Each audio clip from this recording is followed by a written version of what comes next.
Fluorescent lights hummed above me in Principal Danton's office.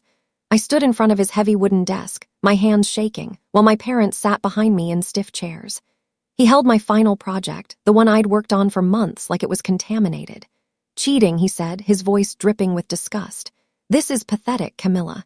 I tried to speak, to explain that every word was mine, that I'd documented my research process. He waved his hand dismissively.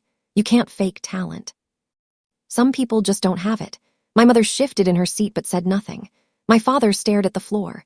Principal Danton leaned back in his chair, arms crossed. "You'll never amount to anything. Kids like you don't make it past this town." The words hit me like physical blows. He slid the suspension papers across the desk. My mother signed without hesitation, her pen scratching loudly in the silent room. My father muttered, "You've embarrassed us for the last time." As I turned to leave, I saw my classmates watching through the glass window of the office. Their faces were a mix of curiosity and relief that it wasn't them. My tears fell on the report card I clutched in my hand. My name is Camilla Reyes, and the man who called me a failure would one day shake my hand under a banner with my name on it. The walk down the hallway felt endless. Every step echoed against the lockers, and whispers followed me like shadows. "Did you hear? She cheated." I knew she wasn't that smart. My best friend, standing by her locker, saw me coming. Our eyes met for a brief moment before she quickly looked away and pretended to search for something in her bag. On the bulletin board near the exit, the honor roll list was posted. My name, which had been there for 3 years straight, had already been crossed out with a thick black marker. The suspension was immediate, 3 weeks before graduation. I pushed through the double doors into the bright afternoon sun, but the light felt harsh rather than warm. Behind me, I heard Principal Danton's voice carrying down the hallway as he spoke to another teacher. "Mark my words, you'll thank me when life humbles you." That girl needed to learn her place. I kept walking, my vision blurred with tears, clutching my backpack straps until my knuckles turned white. The parking lot was nearly empty. My mother's car sat waiting, engine running. I climbed into the back seat without a word. The silence during the ride home was suffocating. Nobody asked for my side of the story. At home, my mother stood in the kitchen with her arms folded across her chest. Her face was set in that expression I'd learned to recognize. Disappointment mixed with anger. "The principal said you embarrassed him," she said flatly. "That's enough for me." I tried to explain again. "I didn't cheat. That project was my original work. I have all my notes, my research." She cut me off. "Teachers don't lie about these things, Camilla. Maybe if you'd spent less time daydreaming and more time being realistic about your abilities." My father came into the room carrying my backpack. He threw it into the trash can beside the refrigerator. The sound of my books hitting the bottom made me flinch. "Find a job since you're done with school," he said. "We're not wasting any more money on college applications." "But I earned those scholarships," I protested weakly. "Not anymore," my mother replied. "You're suspended. No college will take you now." That night, lying in my room, I heard them talking in the living room. Their voices carried through the thin walls. Always knew she was reaching too high. Should have learned a trade instead. My father's response was quieter but equally cutting. Danton was right. Some kids just don't have what it takes. I pulled my pillow over my head, but their words still found me. Graduation was in 3 days. I wasn't allowed to attend. "You're grounded from your own ceremony," my mother had said that morning. "You brought shame to this family." The thought of missing it, of not walking across that stage after 4 years of work, made my chest tight. But on graduation night, I couldn't stay away. I snuck out after my parents went to bed, walking the 2 miles to the school in the dark. The football field was lit up, rows of white chairs arranged perfectly, families gathered in celebration. I climbed the fence at the far end and sat in the shadows, watching from a distance. The ceremony began with speeches and awards. Then the graduates lined up, their caps and gowns rustling in the warm evening breeze. One by one, they crossed the stage. I watched my former classmates toss their caps into the air, their faces full of joy and possibility. I whispered into the darkness, "One day, I'll stand taller than all of you." Thunder rumbled overhead. The sky was threatening rain. Then Principal Danton's voice came over the loudspeaker, giving his closing remarks. He mentioned me by name, calling me a lesson in wasted potential. A cautionary tale about shortcuts and dishonesty. Lightning flashed across the sky as I climbed down from the fence. I walked home in the rain, completely soaked, but somehow feeling clearer than I had in days. His words would fuel me, not break me. 3 months later, I was working at a packaging factory on the edge of town. The work was monotonous and physically exhausting. My hands were constantly covered in grease, my wrists aching from repetitive motions. I worked 10-hour shifts, 6 days a week, surrounded by machines and noise.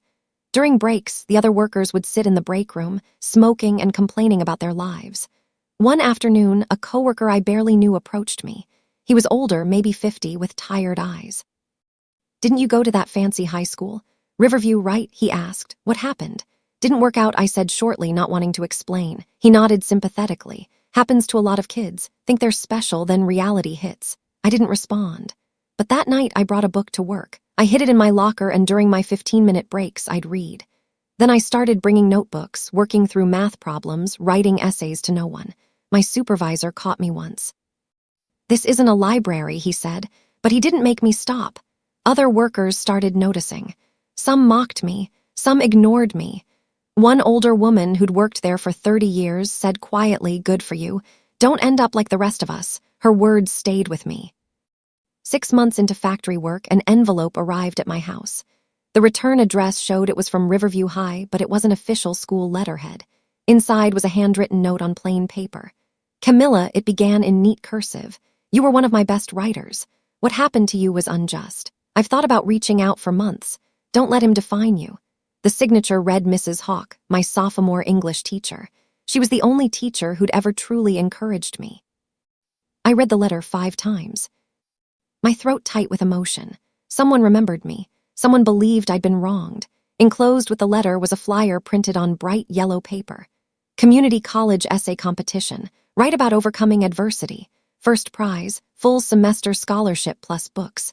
The deadline was in 3 weeks. That night, I cleared my tiny desk in my bedroom and started writing. The essay was titled "How Failure Educates." Every word felt like fire pouring out of me. I wrote about being labeled, about public humiliation, about the weight of other people's low expectations. I wrote until 3 in the morning, then edited for days. When I finally submitted it, my hands shook as I dropped the envelope in the mailbox. This was my chance, maybe my only one. 2 months passed with no word. I'd almost forgotten about the essay competition when another envelope arrived. This one was thick, official-looking. "Congratulations," it began. "Your essay has been selected as the first place winner." I screamed so loud my mother came running from the kitchen. "What's wrong?" "Nothing," I said, holding up the letter with tears streaming down my face. "Everything's right." The awards ceremony was held at the community college. It was small but formal. 5 winners were announced. When they called my name, I walked to the stage on shaking legs. The scholarship coordinator shook my hand and gave me a certificate and a check. As I stood there for photos, I noticed the local newspaper photographer taking pictures. A week later, my photo appeared in the community section. "Young woman overcomes adversity through education." There I was, holding my certificate, smiling. But in the background of the photo, barely visible, was Principal Danton. He'd been attending the same event, representing the high school district. In the photo, his face was twisted in a scowl. Someone at the factory cut out the article and taped it to the break room wall. My coworkers congratulated me, some genuinely, others with obvious skepticism. The older woman who'd encouraged me squeezed my shoulder. "I told you, don't waste it." I wouldn't. 3 days after the newspaper article, I received an email. The address was unfamiliar, but the tone was unmistakable.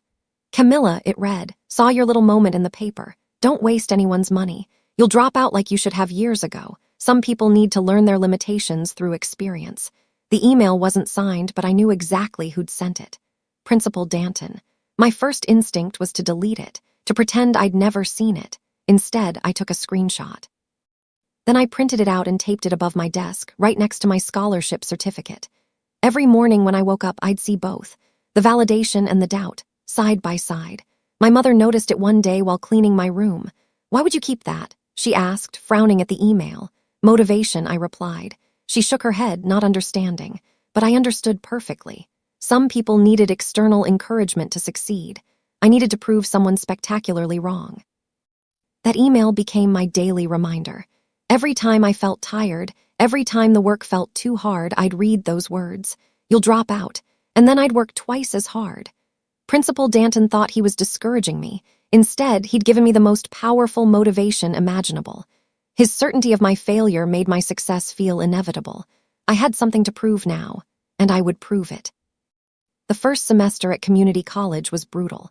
I worked full-time at the factory during the day, took classes at night, and studied during every spare moment. Sleep became a luxury I couldn't afford. My schedule was relentless. Factory shift from 6 in the morning until 4 in the afternoon. Rush to campus for classes from 5 until 9. Home by 10, study until midnight, sleep for 5 hours, repeat. My body ached constantly. Coffee became my primary food group. But something amazing happened. My professors praised my essays. "You think like a scholar," my composition teacher said after reading my analysis of social inequality. "Have you considered transferring to a 4-year university?" I hadn't. The idea seemed impossibly distant. But he encouraged me to apply, helped me with paperwork, wrote recommendation letters. By the end of that semester, I'd earned straight A's. The second semester, I was invited to present at a regional education forum. The topic was non-traditional paths to higher education. When I saw the venue, my stomach dropped. The forum was being hosted at Riverview High School. I almost declined. The thought of walking back into that building made me physically ill. But my professor insisted. "Your story matters, Camilla. Share it." So I agreed. The day of the presentation, I stood outside those familiar doors, breathing deeply, preparing myself to face the place that had tried to destroy me. Stepping through the doors of Riverview High felt surreal. The hallways looked smaller than I remembered, the lockers more worn, but the memories were vivid. I could still see myself being escorted to the principal's office, still hear the whispers. The forum was held in the auditorium. About 100 people attended, mostly educators and community college administrators. I sat backstage, reviewing my notes, trying to calm my racing heart. Then I saw him. Principal Danton was in the audience, third-row center. He spotted me and muttered something to the person beside him. Our eyes met briefly. His expression was one of barely concealed contempt. When it was my turn to speak, I walked to the podium with my head high. "Good afternoon," I began, my voice steady despite my nerves. "My name is Camilla Reyes, and I'm here to talk about what failure taught me about leadership." I told my story, not with bitterness, but with honesty. I talked about being suspended, about being told I'd never succeed. I didn't name Principal Danton, but I felt his presence like a weight. I spoke about working in a factory while studying, about the teachers who believed in me and those who didn't, about how failure, when used correctly, becomes fuel. When I finished, the audience stood and applauded. Principal Danton remained seated, staring at his hands. He avoided eye contact as people congratulated me afterward. That night, I checked my social media before bed. Principal Danton had posted on his public profile. I recognized his profile picture from school newsletters. The post read, "We all have to deal with delusional kids chasing dreams. Education means being realistic about capabilities. Not everyone can succeed, and telling them otherwise is cruel." I stared at the post, my anger rising. He was clearly referencing me, though he didn't use my name. But the comments section surprised me. Instead of agreement, people were calling him out. "This attitude is exactly what's wrong with education. Who are you to determine someone's potential? Bitter much." One commenter had even linked to the newspaper article about my scholarship win. "Isn't this the student you're talking about? Because she seems to be succeeding just fine." By morning, the post had gone viral locally. People were sharing it, discussing it, criticizing Principal Danton's approach to education. He deleted it by noon, but screenshots had already spread everywhere. My phone buzzed with messages from former classmates I hadn't spoken to in over a year. Some apologizing for believing the cheating accusation, others saying they'd always known something was wrong. The tide was slowly turning. Public opinion was shifting. And Principal Danton, for the first time, was facing consequences for his cruelty. 2 years passed in a blur of work and study. I transferred to a state university on a full scholarship, majoring in business with a focus on educational technology. During my junior year, I landed an internship with an education startup based downtown. The company developed online tutoring platforms for underprivileged students. My interview went well. The CEO, a young woman named Kendra, asked why I was passionate about educational access. I told her my story. She listened intently, not interrupting once. When I finished, she was quiet for a moment. "Your story resonates," she finally said. "You understand what schools forget. That potential isn't always obvious, that some students need advocacy, not judgment. I got the internship. My first assignment was to analyze outdated public school systems and identify ways technology could bridge gaps. I threw myself into the research, examining discipline policies, tracking systems, teacher training programs. The more I learned, the angrier I became. The system wasn't broken by accident. It was designed to push certain students out. Students like me. One afternoon, Kendra called me into her office. "You've done exceptional work," she said. "I'm assigning you to lead a project. We're developing a case study on institutional barriers to success. I want you to use your own school district as the model." I agreed immediately. Finally, I could examine exactly what had happened to me through an objective, analytical lens, and maybe, just maybe, prevent it from happening to someone else. The case study took 6 months to complete. I interviewed former students, analyzed suspension rates, reviewed academic policies. The patterns were clear and damning. Students from low-income families were disciplined more harshly. Original work from certain students was questioned more frequently. The tracking system funneled kids into predetermined paths based on zip codes and family backgrounds. My presentation to the board was scheduled for a Tuesday morning. On Monday night, I received a call from an unknown number. I answered hesitantly. "Is this Camilla Reyes?" a man's voice asked. "Yes, who's calling?" "My name is Dr. Leno. I'm a retired philanthropist and I heard about your work from Kendra. I'd like to attend your presentation tomorrow if you'll permit me." I agreed, confused but intrigued. The next morning, Dr. Leno sat in the back of the conference room. He was elderly, maybe 70, with kind eyes and an expensive suit. My presentation lasted 40 minutes. I showed data, shared stories, proposed solutions.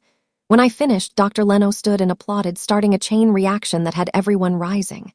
Afterward, he approached me. "You have heart," he said, "and more importantly, you have vision. Let me fund your MBA." I stared at him, speechless. "What?" "I believe in investing in people who understand systemic change. You're one of them." For the first time in years, I saw a clear path forward.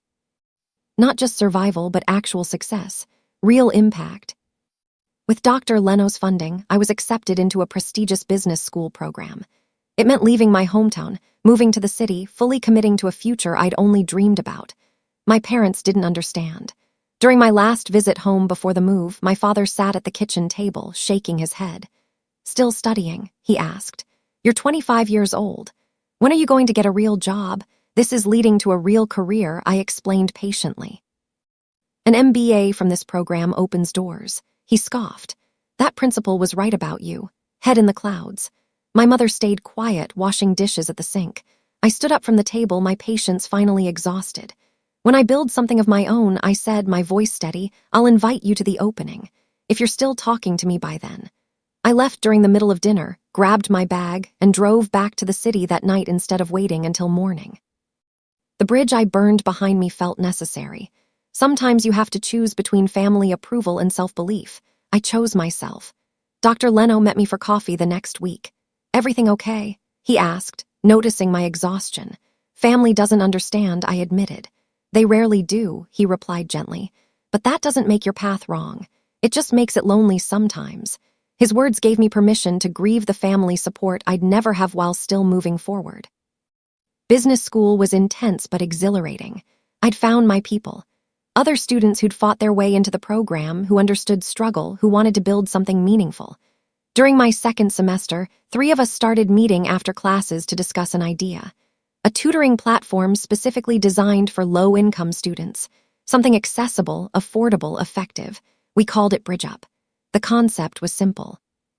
Connect struggling students with tutors who'd overcome similar barriers.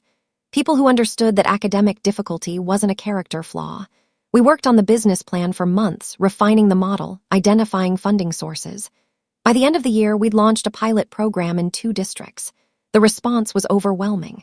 Students loved it. Parents praised it. Within 6 months, we had 50 tutors and 300 students. Then the media found us. A local reporter did a feature on innovative educational models. BridgeUp was highlighted as education's next revolution. Investors started calling. "We're interested in scaling this. How quickly can you expand?" Before graduation, we'd secured $2 million in funding. My share of equity made me, on paper, financially secure for the first time in my life. But the money wasn't the point. The mission was. Our tagline summed it up perfectly, helping students others called failures. Every kid who succeeded through our program felt like vindication. The company grew rapidly. Within 2 years, we'd expanded to 15 states. Our platform was being used in hundreds of schools. Students who'd been written off were graduating, attending college, pursuing careers. The success stories poured in daily. Then we hit our first major milestone. A national newspaper wanted to profile me personally. They sent a journalist who spent a week shadowing me, asking questions, digging into my background. The article was titled, "From Suspended Student to Education Innovator, One Woman's Journey to Rebuild the System That Failed Her." It was published on a Sunday. By Monday morning, it had been shared thousands of times. My phone didn't stop buzzing. Former classmates reached out. Teachers I'd forgotten about sent congratulations.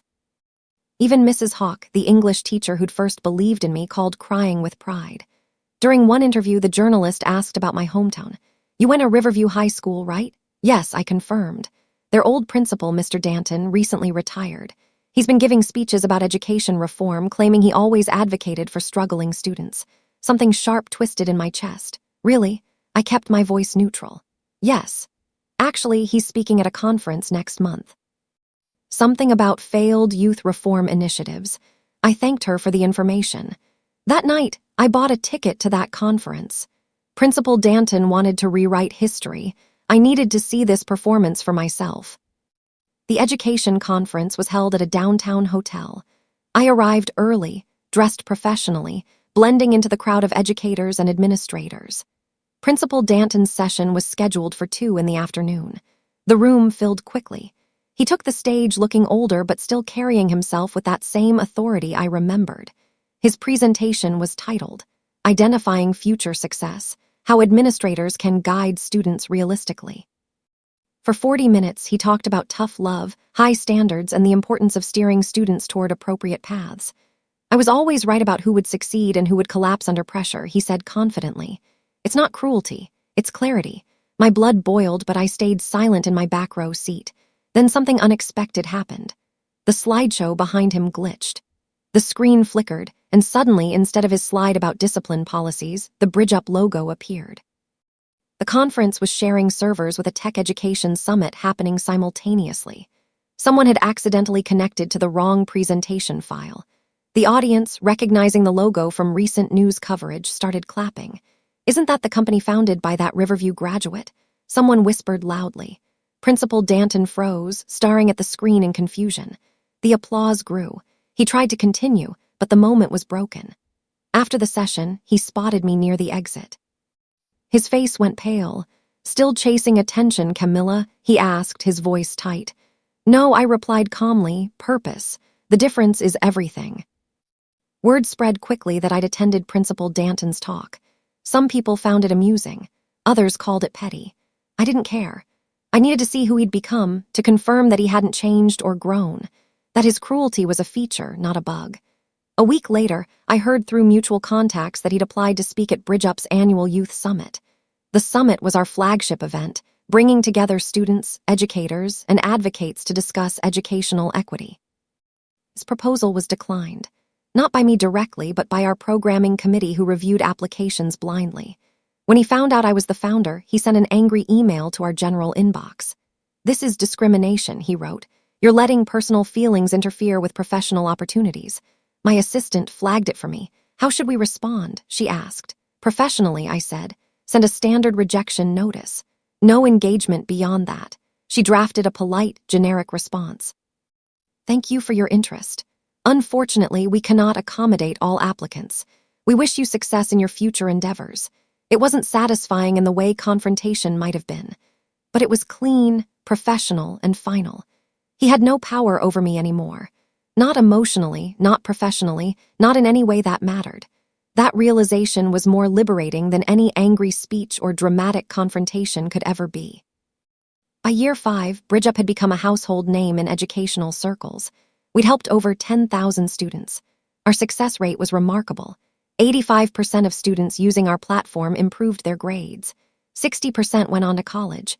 At our board meeting that spring, I proposed a new initiative. We'd grown enough to start a philanthropic branch, specifically to rebuild underfunded schools. The board was enthusiastic. "Where do you want to start?" the chairman asked. I already knew the answer. My hometown, specifically Riverview High School, the building where I'd been humiliated, suspended, and told I'd never succeed. It was now crumbling. Budget cuts had ravaged the facility. The roof leaked. The technology was outdated. The library had been closed due to water damage. "I want to rebuild it," I explained. "Not as revenge. As proof that students from that school can succeed, that they deserve resources, not low expectations." The board approved unanimously. We allocated $5 million for the project.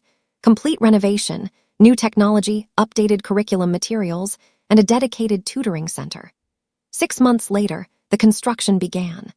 A large sign went up outside the school, future site of the Camilla Reyes Learning Center. I drove past it one afternoon, pulled over, and just stared.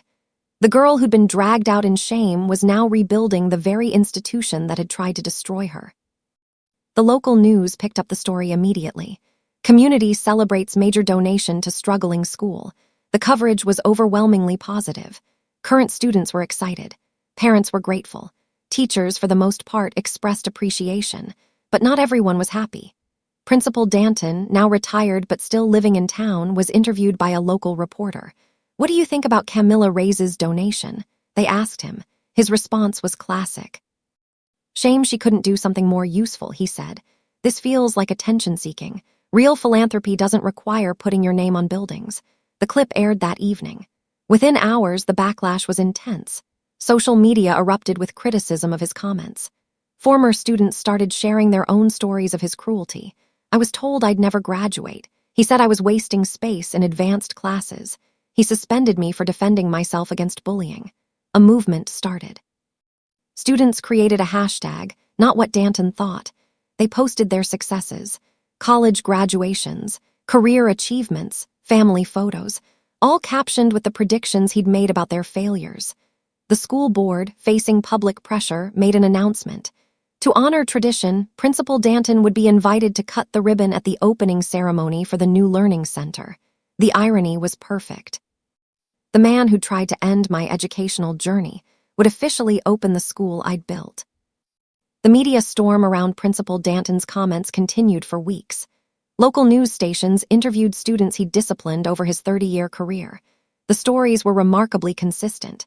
Public humiliation, harsh suspensions, predictions of failure. A pattern emerged that couldn't be ignored.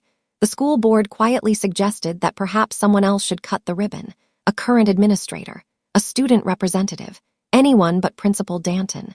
I disagreed. When the superintendent called me directly to apologize and offer alternatives, I was firm. "No, I want him there. The ceremony wouldn't be complete without him."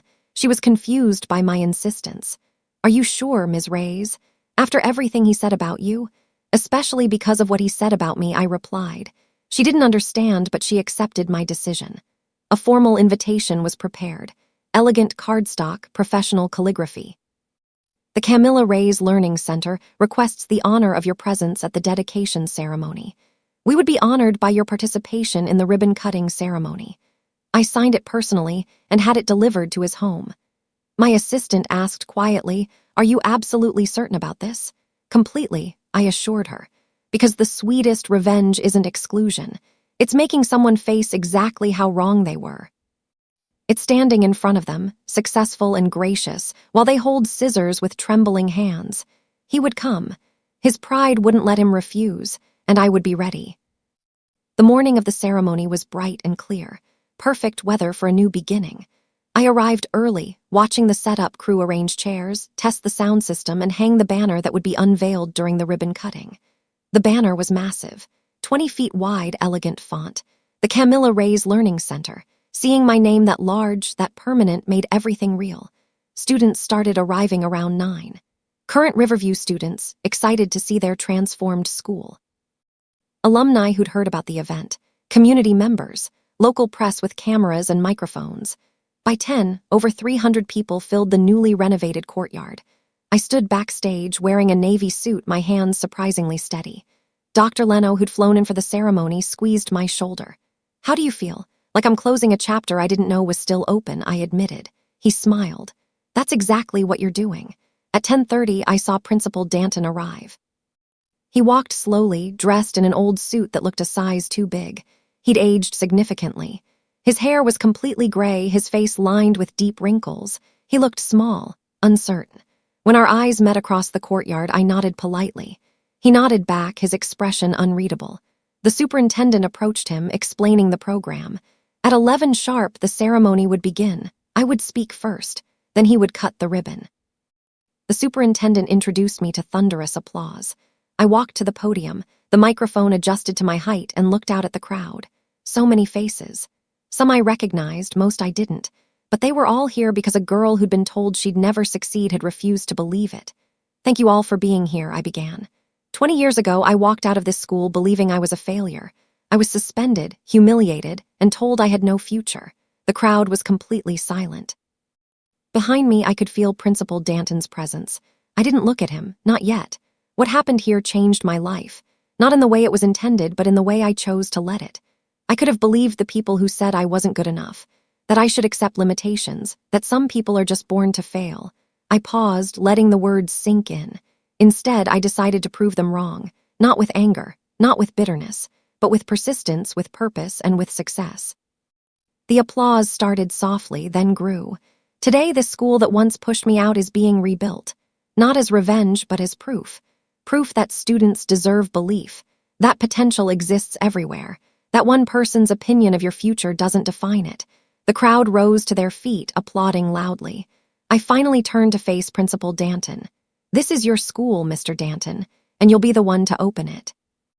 Principal Danton stepped forward slowly, the scissors heavy in his shaking hands. The superintendent positioned him in front of the ceremonial ribbon while photographers moved into position. I stood beside him, my head high, smiling genuinely. The large banner above us was still covered, waiting for the moment of the cut to be dramatically revealed. On 3, the superintendent said, 1, 2, 3. The scissors closed. The ribbon fell away. The banner dropped. The Camilla Ray's Learning Center. Gasps rippled through the crowd, followed immediately by explosive applause. People were standing, cheering, some crying. Cameras flashed constantly. Principal Danton froze, staring up at the banner like he'd been struck. The scissors dangled from his hand, forgotten. "This is your school?" he asked quietly, his voice barely audible over the noise. "Yes," I replied, taking the microphone, "and you just helped open it." The symbolism wasn't lost on anyone. The man who told me I'd never succeed had just cut the ribbon on a building bearing my name. A building I'd paid for. A building that would help thousands of students he would have written off. I took the microphone and addressed the crowd. When I was 17, I was told I'd never succeed. Today, I'm here because someone tried to define my limits. The audience erupted again. Behind me, Principal Danton stood pale and silent. The moment was complete. After the speeches ended and the crowd dispersed to tour the new facilities, I stayed behind in the courtyard. People came up to congratulate me, to share their own stories, to thank me. I shook hands until my fingers ached, smiled until my face hurt. Then, as the sun began setting and the last visitors left, I found an envelope on the podium. My name was written across the front in shaky handwriting. I opened it carefully. The note inside was brief. "Dear Ms. Rays, thank you for teaching me what real education looks like. What I did to you was wrong. I spent 30 years believing I knew who would succeed and who would fail. I was wrong more often than I was right. You proved that today. I don't expect forgiveness. But I wanted you to know that watching you today changed something in me. You've become someone who builds rather than tears down. I wish I'd been that person when you needed it. Truly, R. Danton." I read it twice, then folded it gently. My assistant approached. "What should I do with this?" she asked, gesturing to various ceremonial items being collected. I walked to the entrance of the new library where a cornerstone was being set. "Put this inside," I said, handing her the letter. She looked confused but didn't question me. As the cornerstone was sealed, I stood back and looked at the building. The Camilla Ray's Learning Center stood gleaming in the late afternoon sun, full of promise and possibility. Some failures aren't endings, I said quietly to myself. They're beginnings disguised as humiliation. Dr. Leno appeared beside me. "Ready to go?" he asked. "Not yet," I replied. "I want to see the sunset from here." We stood together in comfortable silence, watching the light change. The building I'd created would help thousands of students. Kids like me who'd been told they weren't enough. And somewhere in that cornerstone, buried forever, was a letter of apology from the man who tried to destroy me. That felt like the perfect ending. Not with anger or revenge, but with grace, success, and the quiet satisfaction of a promise kept. I'd told myself, years ago in the rain, that I'd stand taller than all of them. Looking at the building bearing my name, I realized I finally had. The girl who'd cried in the principal's office was gone. The woman who'd built a school in her place was strong, successful, and free. The full circle was complete.